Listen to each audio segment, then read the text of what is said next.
Maswera. Ndaswera maswera sei? Nyaya ndinayo. Nyaya futhi. Ruba kuchini. Amemfundisa asikufana. Nenyaya. Nyaya I think inotoda kuti ndakagara mungoro uchindipusha tichiti. Mugare mungoro mugarisire chimungoro. Itani. Chinzwa ndino. Amefundisa chimweso. Maimfundisa. Even mumaprayer mumatongues vanga vachingotaura zita remuzukuru wako chinonzi chani kuchimuziki chako furo. Kutadi. Ndazova kwenya ndikati pasaidi ndikati mama ndanzwa mashamairira furo pere kumaprayers. Chichiri kunzi. Zvikanzi baba. Sema kuti ramnamate vanhu. Inzwa kazvandiri kukudza kuti. Zvikanzi baba kunokumba dai mambo zvanga zvakadii. Pei mukuti mutimiro kudaimai vari.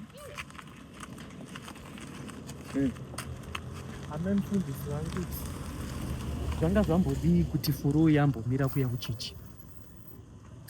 Amiri kuya kuchechi pamusaka pei furo. Nenhau yekuti anzi baba mufundisi avasvikagumika pamama vanomborara kana kuvuka mukurara vanongoti furo.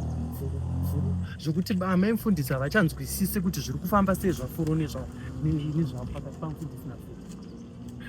Asi pane chakaipa kuti mufundisi vadana nawo nafuro. Pakuti asi angavadanane kafuro ndiasingada kudyawo dzeofaring.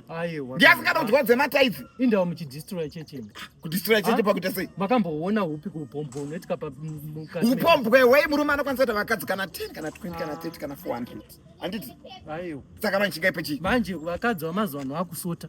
Chasara kungoti anongopuwa sezvakayapa. Avambosote furo vakasotwa nani? Takatonzwa kuti murume uya vakamutora kwamusarabani.